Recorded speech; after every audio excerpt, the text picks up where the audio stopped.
Casos de,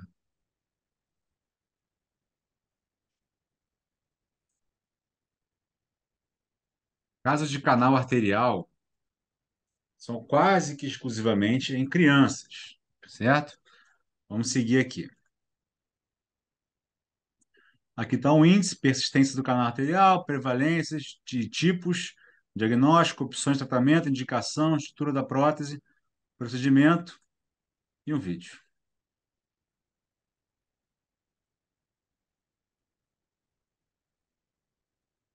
Bom, no feto em desenvolvimento, é a conexão entre a artéria pulmonar e o arco aórtico que permite que a maior parte do sangue do ventrículo direito não passe para os pulmões cheios de líquido do feto, protegendo o ventrículo direito do bombeamento contra a alta resistência dos pulmões, que pode levar à insuficiência ventricular direita.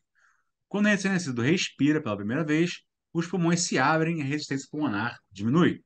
Após o nascimento, os pulmões liberam bradicinina, que contrai a parede do músculo liso do canal e reduz o fluxo de sangue através do mesmo, e logo fecha completamente, geralmente dentro das primeiras semanas de vida. Na maioria dos recém-nascidos, um canal arterial persistente, o fluxo de sangue se inverte, isto é, o sangue irá fluir da alta pressão da aorta para a baixa pressão da artéria pulmonar. No fluxo da circulação fetal, qual que é o fluxo, né? Pulmões fechados, o fluxo é da pulmonar para a aorta, certo? Vou botar aqui o marcador. Da pulmonar para a aorta. Esse é o fluxo, tá? Quando as pressões se invertem, os pulmões se abrem, o fluxo agora vai para os pulmões, voltam para cá, para o átrio esquerdo, aumenta a pressão do lado esquerdo, o ventrículo esquerdo começa a bombear mais sangue ainda, a pressão pulmonar diminui, a pressão esquerda aumenta, logo o fluxo inverte da aorta para a pulmonar, tá certo? Então, o canal arterial tem a função de, ela é a conexão entre a artéria pulmonar e a aorta, desvio fundamental para a circulação fetal, protege o ventrículo direito. Em recém-nascidos normais, o canal fecha significativamente dentro de 12 a 24 horas após o nascimento. E é completamente selado após 3 semanas. 3 semanas. Todo mundo, se deitar na mesa hoje, aí, abrir o coração, vai ter um canalzinho lá. Só que esse canalzinho está cicatrizado e fechado. Tá certo? Tipos de canal e prevalência. Temos tipo A, B, C, D e E. Bom, tipo A é o tipo funil, é a maior parte dos canais. 65% dos canais são tipo funil. Tipo B seria o tipo janela. Esse tipo B é um canal classicamente cirúrgico, porque prótese aqui tem alto risco de embolizar.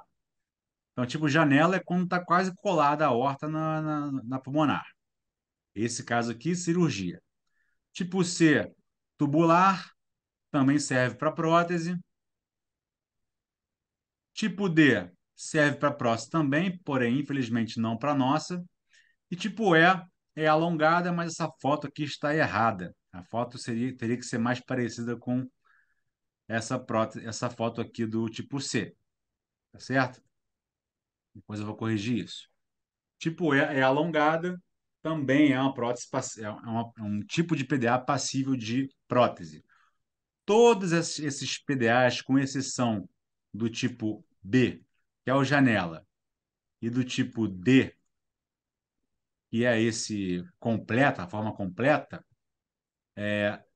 não, com exceção desses, a gente consegue colocar prótese em todos, a nossa prótese, ok? Então, 90 e poucos por cento dos casos, a gente consegue colocar a nossa prótese, ok? Diagnóstico.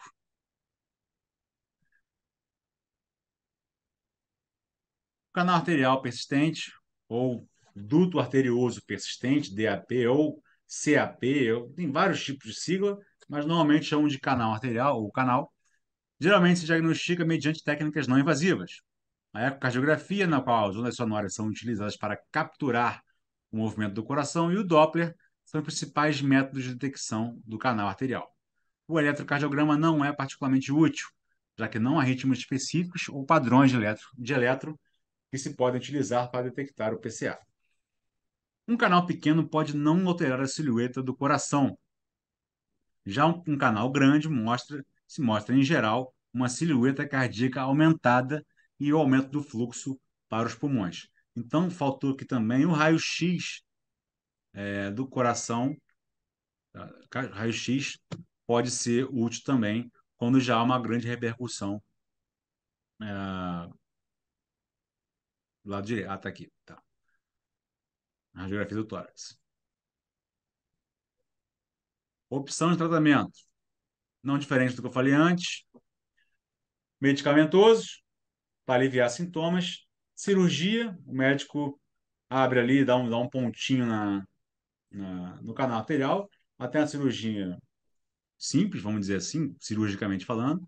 E percutâneo é via punção femoral na veia, certo?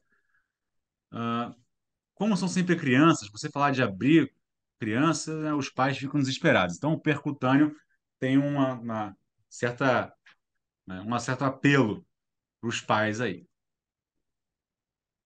Indicação: canal arterial pode possuir diversas formas e tamanhos, conforme exposto anteriormente.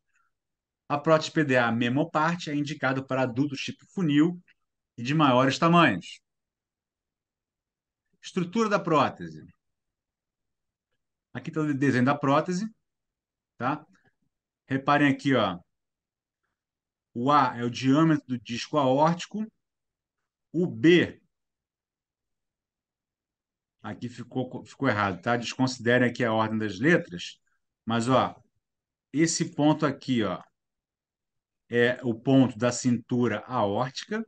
Seria o ponto B, aqui, diâmetro da cintura aórtica, tá?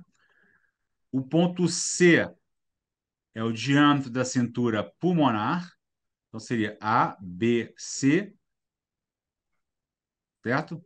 E o H seria o comprimento da cintura, certo?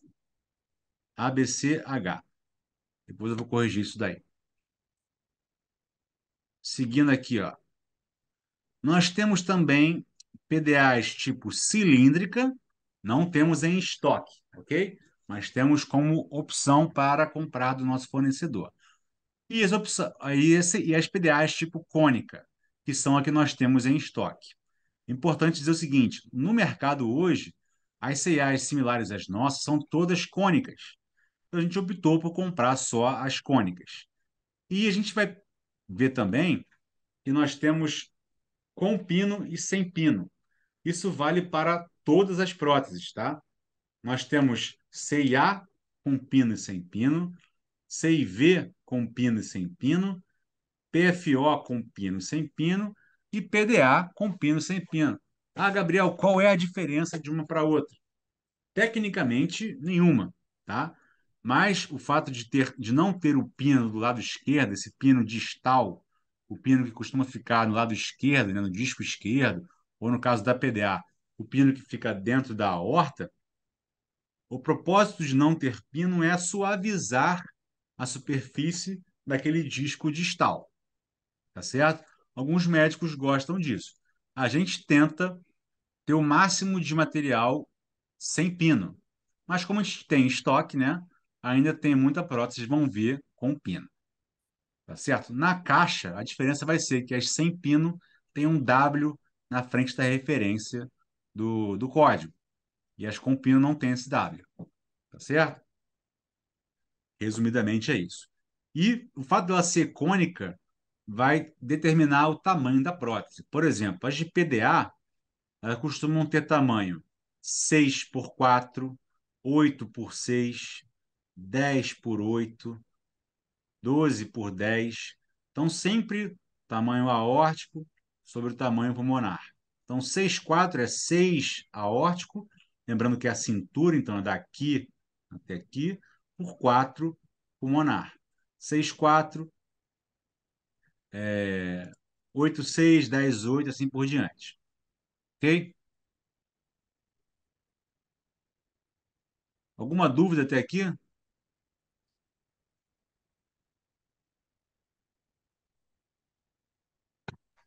Não. Por enquanto, não. Não.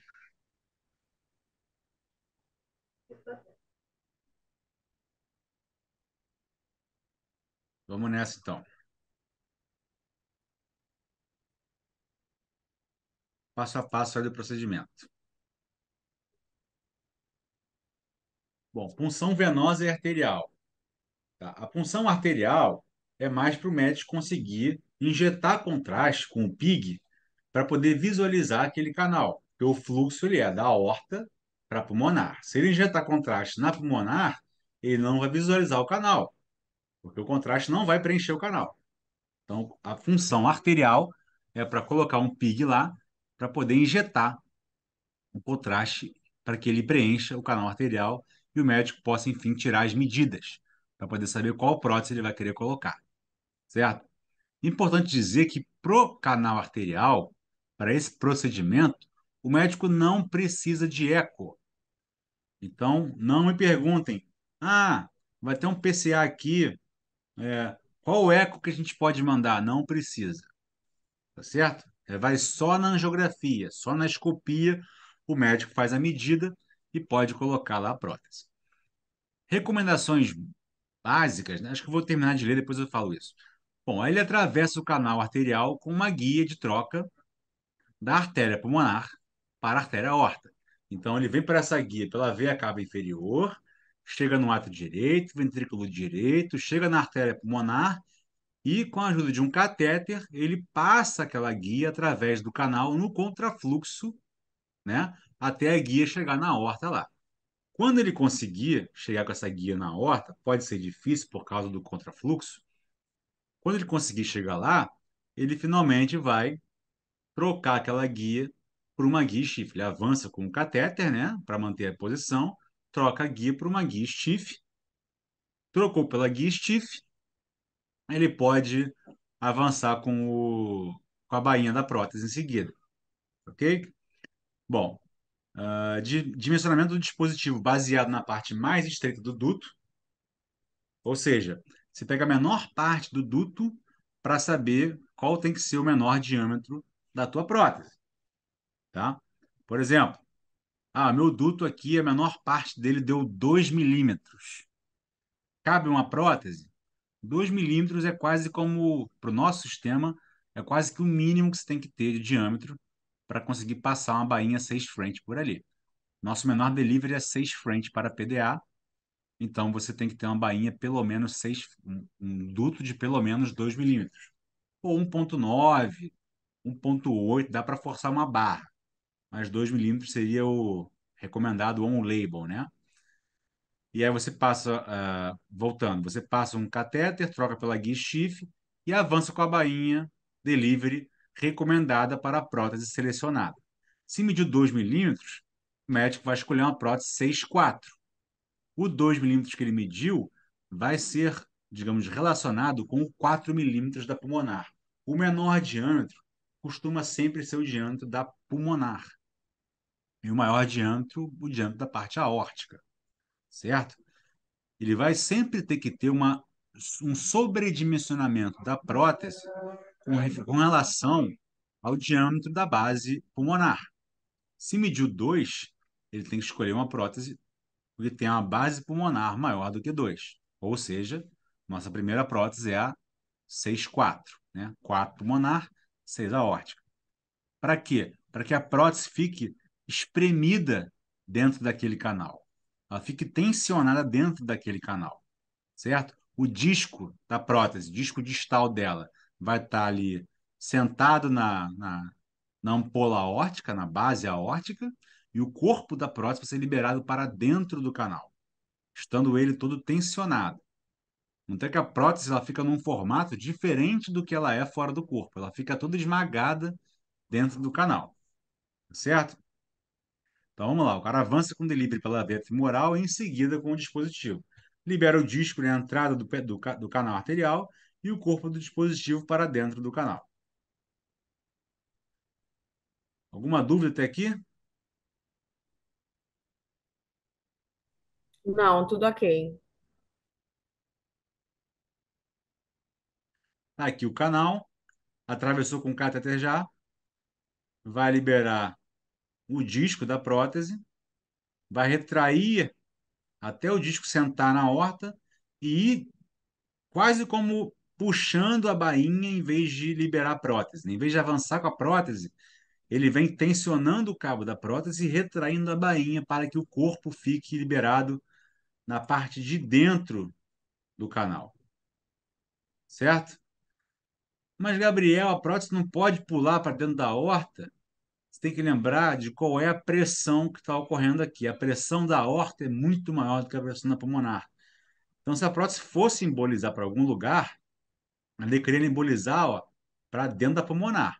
Só que ela não vai, por causa do disco e da tensão que o corpo dela está aplicando dentro desse canal.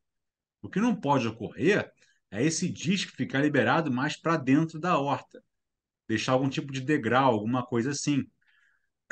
Porque se isso ocorrer, pode ser que a pressão da aorta por si só possa levantar esse disco e empurrar a prótese para dentro da aorta.